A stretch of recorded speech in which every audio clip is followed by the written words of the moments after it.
How's it going, guys? Today we're going to be taking a look at how to install a sledgehammer handle.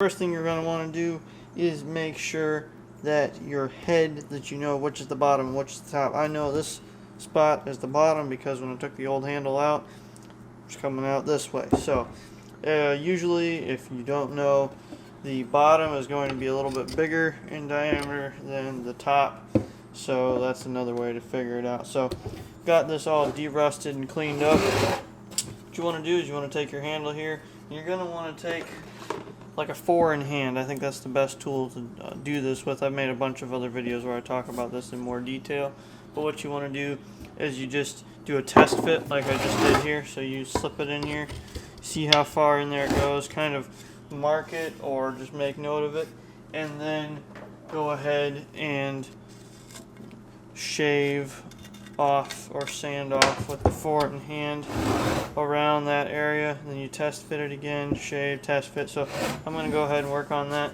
and it takes a little bit, so I'm not going to film the whole thing, but I have some other videos talking about it. It's the same as when you do an axe handle or anything like that.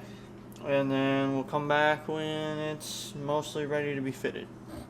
Just make sure as you're doing this you're not removing too much material, so take it easy, and then test fit every couple times just to make sure you're going in the right direction and you're not taking off too much.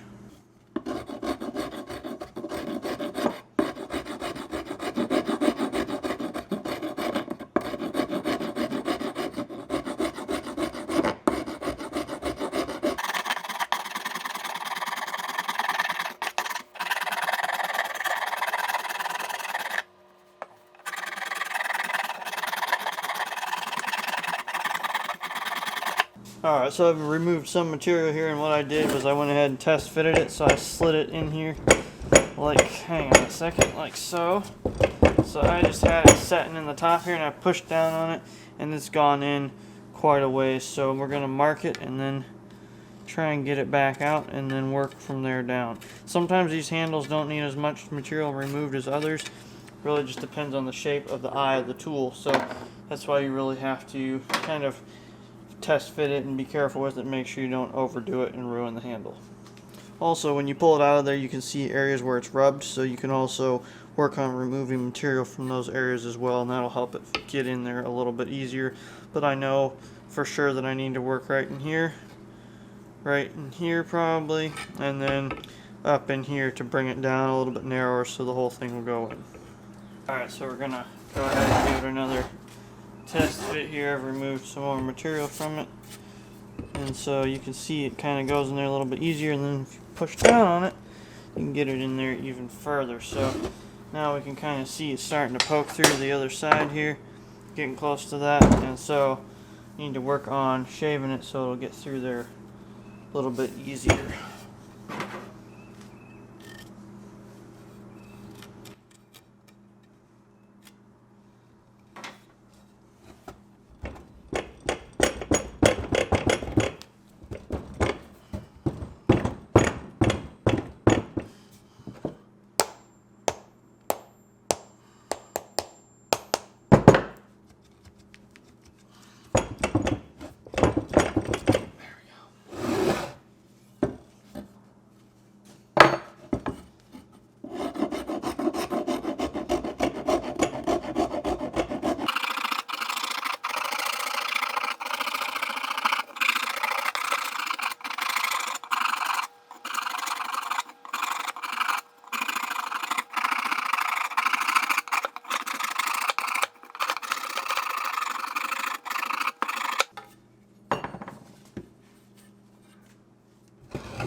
Now you can see as I push it in there, it's harder to push it out this other end, so the tool eye is getting smaller as it goes in there. I'm going to go ahead and shave this down a little bit more, and then I think we'll be all set to do the final fit and installation of the handle.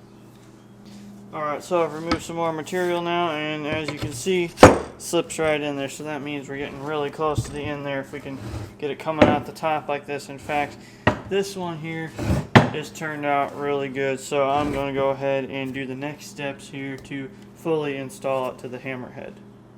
Alright, so what you're going to want to do for this next step here, since it comes all the way through the hammerhead now, you're going to want to go ahead and give it a little bit of a tap on the end of the handle up here. You're going to want to hit that with a rubber mallet or something to get the head seated on the handle. Just give it a good whack like that. Then what you want to do is go ahead and put it down like this and give it a couple good whacks to drive that handle into the head.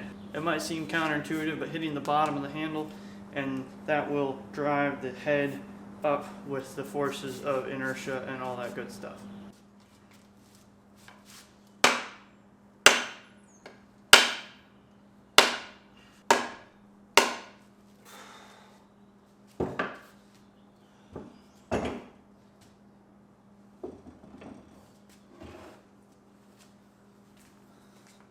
Alright, so now that we've got it securely mounted to the handle here, we're going to want to put it in a vise or something like that to hold it for us while we do the next steps with the wedging up here.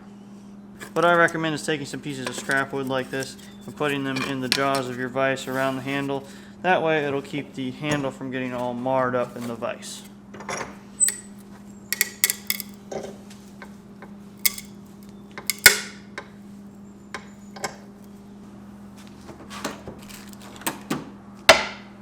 Alright, so now what you're going to want to do is take your wooden wedge that should come with the handle along with a metal wedge and go ahead and open that up.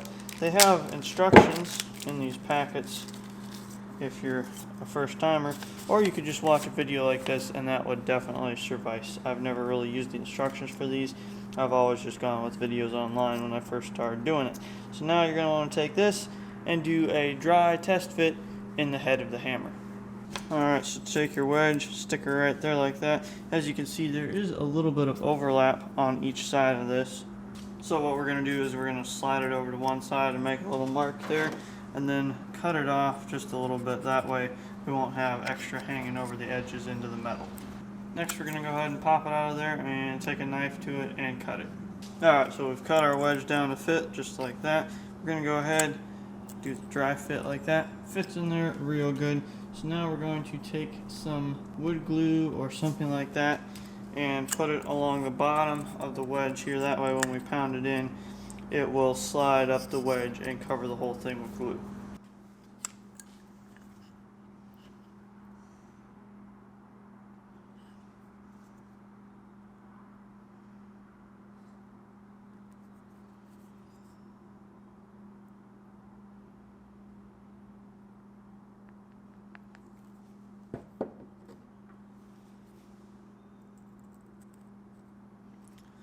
Alright, now we're going to go ahead and stick her there just like that, and take a hammer and a block of wood with the grains running the same direction as the wedge, put it on top of there, and then hit that block of wood to drive the wedge in.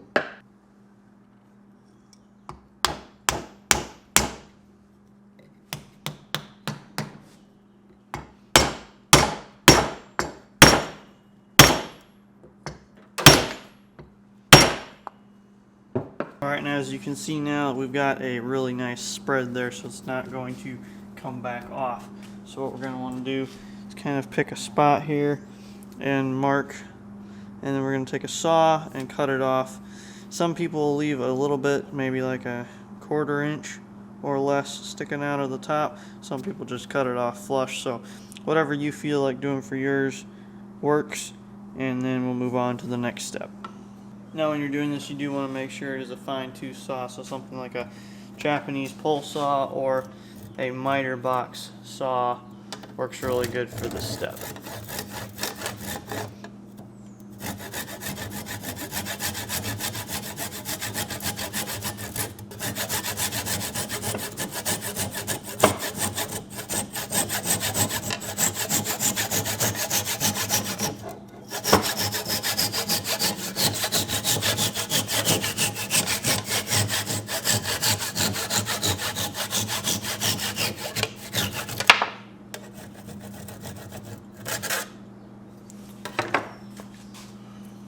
Alright, and then we come back over here to the vise for this next step.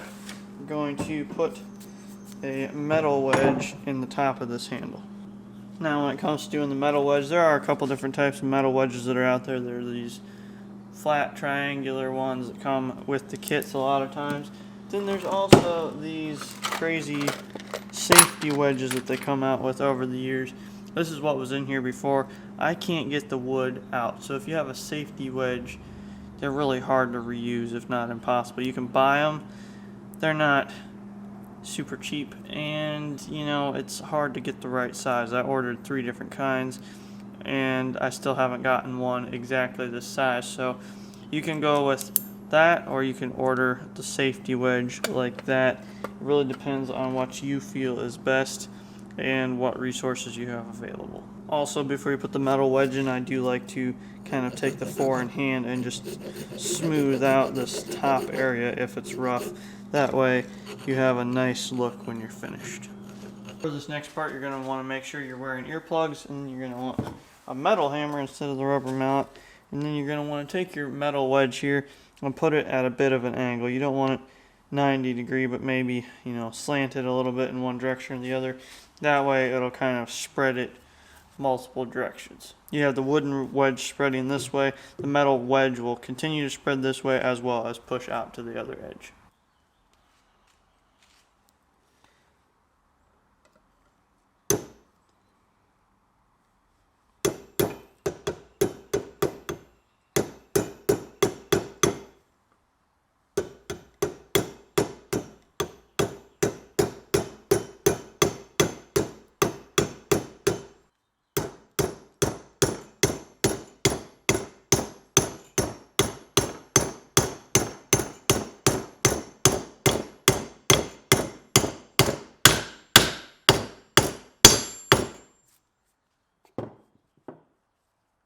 Alright, and just like that, we are pretty much done. I'm going to go ahead and treat the head of this with some fluid film. I'm going to try that out for this one. Normally I put oil or just something over it in order to seal the metal and the wood at the top. So that is pretty much all there is to it.